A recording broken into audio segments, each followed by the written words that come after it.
Hello everyone, I hope you're doing well. Morning. Myself and Natalie are going to be showing you how to cook up a little treat.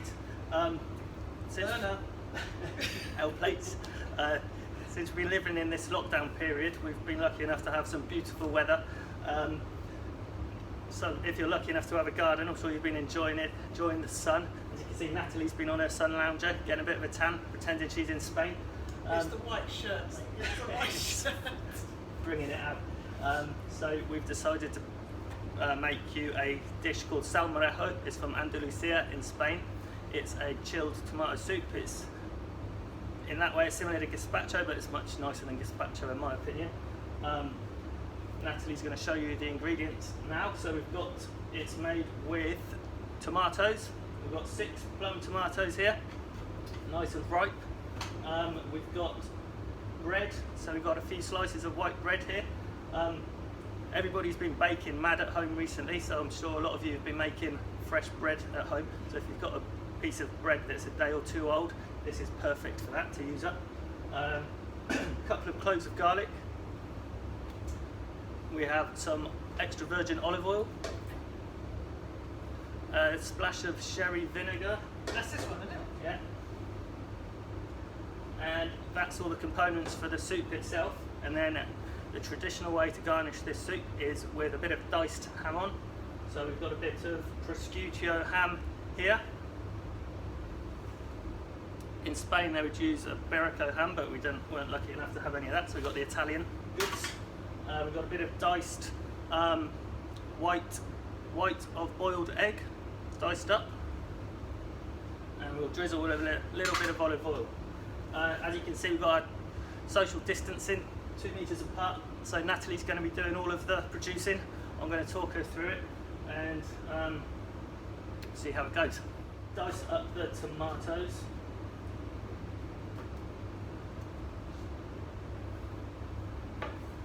Take the bit out. Yeah, take the eye out. The technical term. Yeah, the eye of the tomato. Apparently you can't digest that, so it's not too nice to eat. Now quarters or Quarter piece, dice it. nice. Right one. That's perfect. Yeah. 3. 3. Yeah, it's going to get pureed up, so it doesn't. Okay. Such an easy recipe. It's probably one of the easiest I know. So it's perfect to have as a starter. Perfect to have on your sun lounger, like Natalie will be later in the garden. Perfect to when we're allowed to have guests around, have a little dinner party. It could take a while. Talk amongst yourselves. Speedy Gonzales. Yeah. Now you know why I'm not in the kitchen. Sorry about this, folks.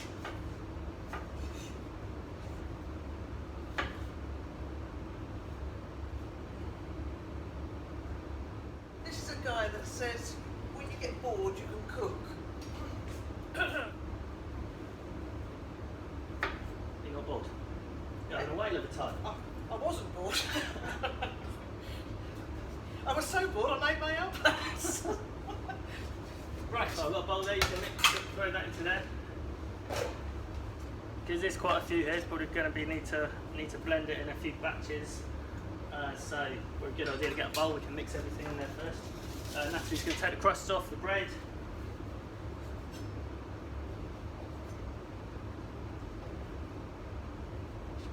Leave them on if you want a hairy chest.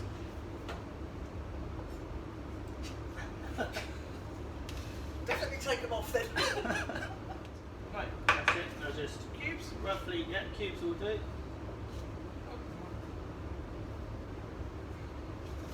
And just mix it through the tomatoes.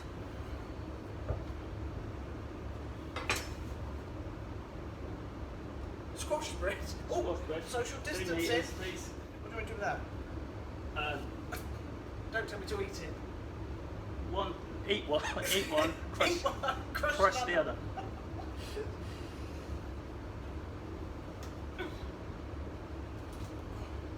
Okay. Yeah, perfect. Voila. Voila. Voila.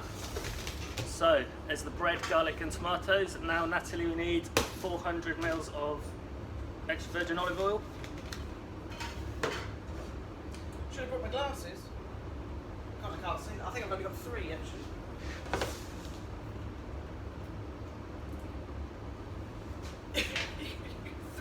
Another 100. It sounds like quite a lot of oil, but there's no liquid going in here apart from the juice coming out of the tomatoes.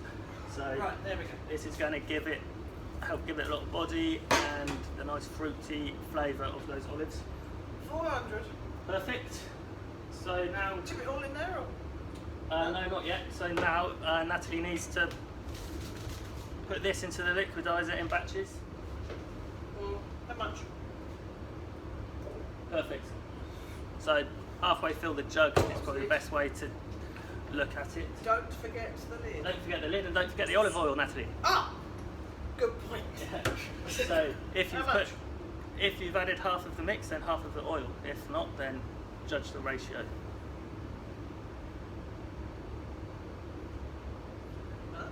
And all the tomatoes are all come in different sizes, obviously. So we've started with 400 millilitres. If we need to add a little bit more to that, we will add a little bit more. We'll see how the consistency is once it's been liquidised. Right. Right. Okay. Now, how do you work this thing? there is a switch on the side. It's on. On. You press the But button. there's nothing happening. No. Ah, there is a plug on the wall. Ah, we have light. Okay. So we have to put up with that St. Anne's in the kitchen. Learner. And he's going to make a bit of noise now. Sorry. No, it's fine. You go. Pulse away.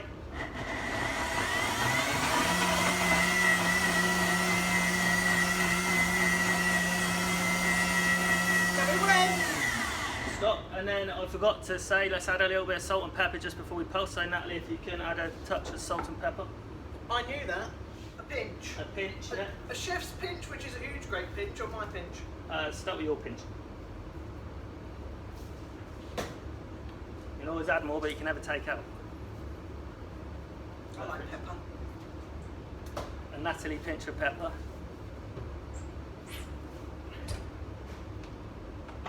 I'll give that another blitz. Go. Yeah.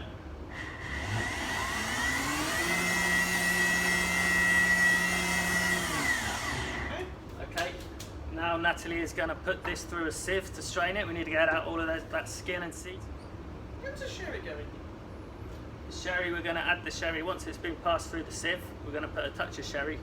I can see that this is quite thick. Now Natalie's pouring it through, so next time we'll probably add a little bit more olive oil in the next batch. And you can always add it at the end. Well, once you've mixed it all and passed it through the sieve, we can add more olive oil to get it to the right consistency. I'll be nice to her and blend the rest of her soup while she's passing that stuff.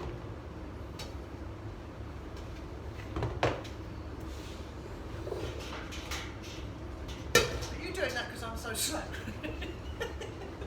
I won't say a word. No, I've got the lid, please. Social distancing. Thank you. Muchas gracias. And some salt and pepper.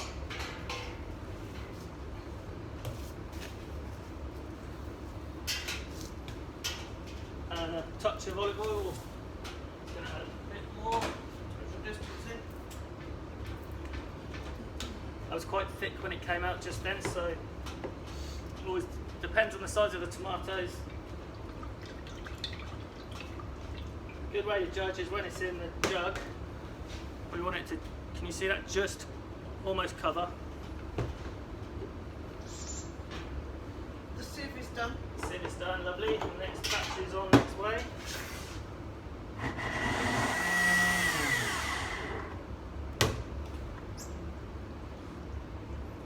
Right, so this is a lot looser, so that extra bit of oil helped. Natalie can pass that through the sieve, and we'll have a look at the consistency again. After the first batch was quite thick, we'll see if we want to add a little bit more oil. So in total now, I think we've added about 600 ml rather than the 400. So did your wife tell you how to make this? Yeah, my wife, I have a Spanish wife, she did not tell me how to make this, but every time we go to Spain, I love this. It's my favourite Spanish dish. I eat it every time we have tapas. She'll argue with me because I love to put a little bit of sherry vinegar in there. She doesn't think it needs any sherry vinegar. But people do put sherry vinegar in, I'm not making it up. Because we're in lockdown as well, the gyms are all shut, so this is a pretty good workout. Natalie's going to have biceps like Popeye afterwards. I'll get you back for this. Just scrape this off the bottom. Yeah, don't waste anything, scrape it off the bottom. Tomatoes, it seems quite early in the year for tomatoes, but there are English tomatoes out there, so this is actually quite a seasonal dish. Right. There we go, yeah. Now, do you think that looks like a good consistency, Natalie? It looks like a soup. Yeah, soupy? Do you want to show it to the camera? Yeah. Now that pulp that's left in the sieve there that Natalie's just sieved through there in the sieve, keep that. That's really great for barbecues. You can scrape it off, add a touch of your sherry vinegar, mix it through there. It's really nice on top of a steak or served with a bit of fish. It's like really cool little salsa. Right, here we go. You see that? It's beautiful looking. Smells amazingly fresh.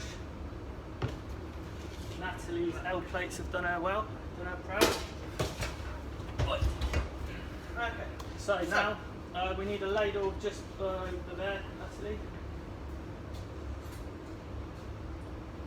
And we're just gonna, before we do that, we're gonna add a splash of sherry vinegar because it's the way I think it's best.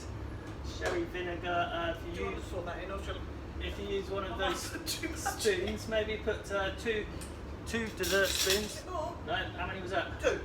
Two's plenty. Just don't listen. Good old stir, and then we can put that into the bowl and garnish and then eat. Okay.